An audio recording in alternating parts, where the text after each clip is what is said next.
We'll start in Dunmore tonight. The Bucks getting a break early against Mid-Valley. Rich Kane pounces on the fumble at the 45-yard line. Dunmore drove the ball down to the 5, but then the Spartans' defense stiffened and made the 4th down stop. Dunmore got down to Mid-Valley's 10 to open the second period, but again the Spartans turned them away. Still, the Bucks got one and came away 7-0 winners. Game number 2.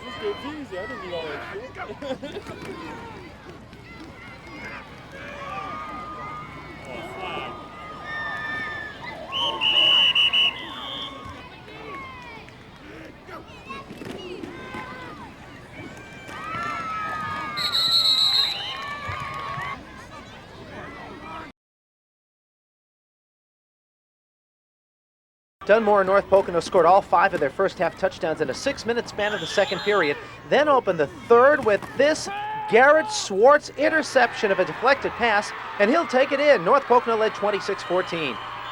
Just 3 plays later, Dunmore's Joe Ralicky drops back. The quick slant to Paul Gianzanti. He will sidestep the defender. Great move, and he's gone. 44 yards for the touchdown. It was 26-21. The next time Dunmore got the football, they drove to the North Pocono 28, but on 4th down, the pass is incomplete, and North Pocono would hang on to beat Dunmore tonight, 26-21.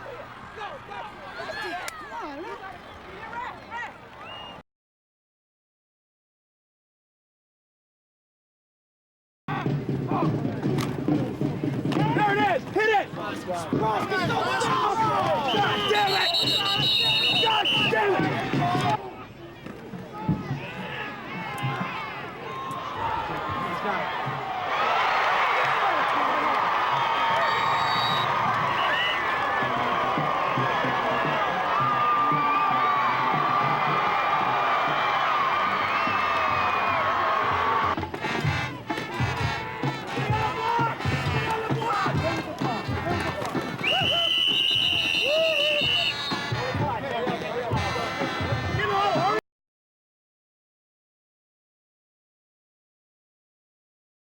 Our second game takes us to Old Forge, where Riverside is hosting the Bucks of Dunmore. It's the Bucks with a 27-7 halftime lead. Dunmore puts this one away with a 4th quarter score. Joe Relicky hands off to Dan Piga for the 4-yard touchdown. As the Bucks stop here, Dunmore with the big upset win for their 2nd win of the season. For Sports Friday, I'm Ed Horgan.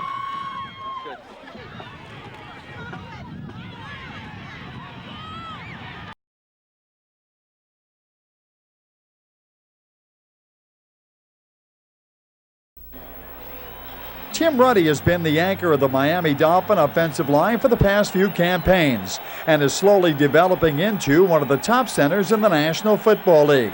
Ruddy says that each game is a brand new experience and he is learning every time out.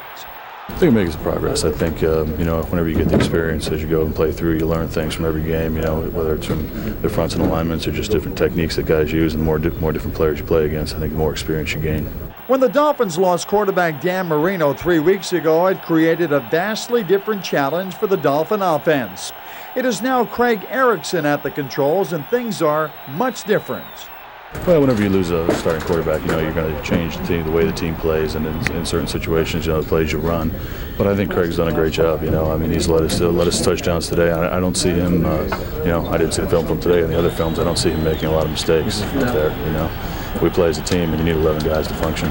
For Tim Ruddy, life in the National Football League is just fine as he continues to learn and make his mark as the center for the Miami Dolphins.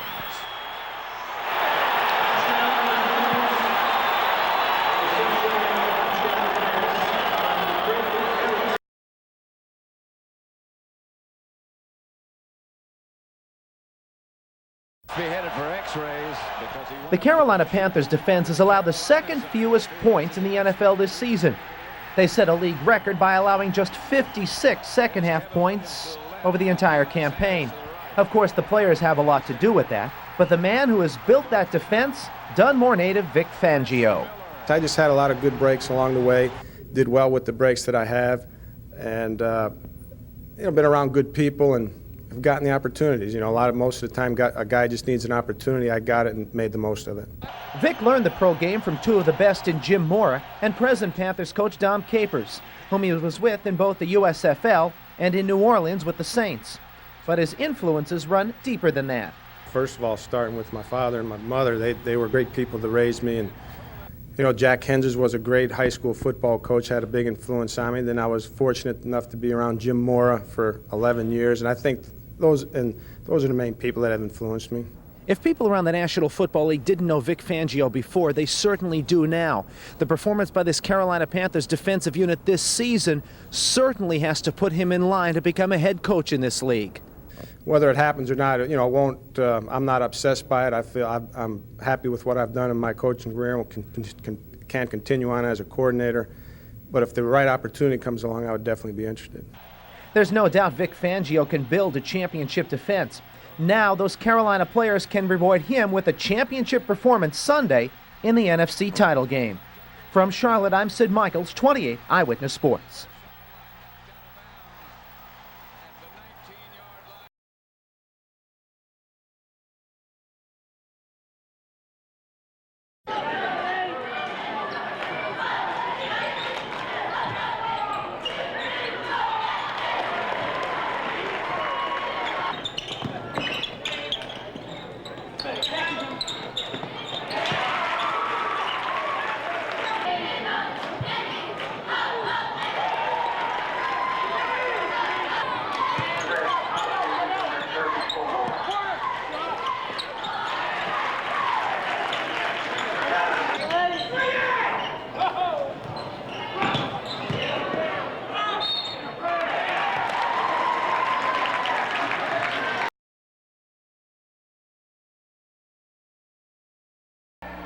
Game number 6, Dunmore and Meyers back and forth for 32 minutes. Greg Baruch leading Meyers with 18 points tonight.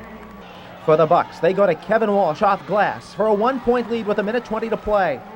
But the Mohawks bring it back down court, and at the 1-minute mark, Josh Miracle hits from the wing. It puts Meyers up for good. They beat Dunmore 45-43.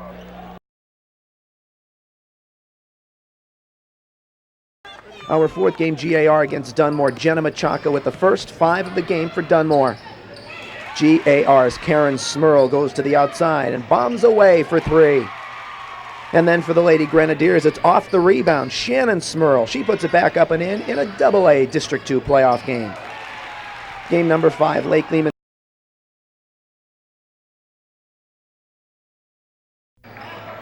Game 1, Hoban at Dunmore. The Lady Argents get on the board quickly as Shelly Evans goes off the glass for 2.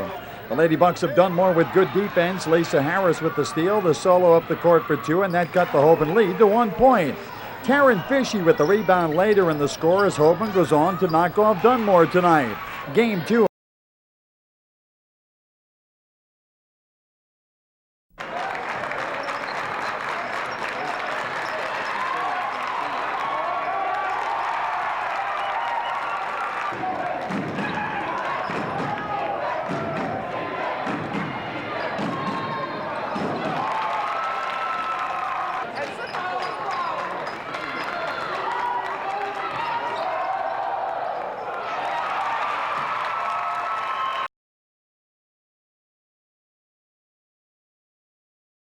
Game 2, Dunmore and Trinity. Tara Twomey finds Colleen Duffy for the score, and Trinity took control of the game right away.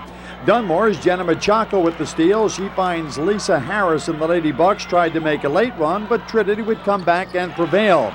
Maria Wall would get a very generous bounce off the rim. It falls as Trinity also advances to further competition. Boys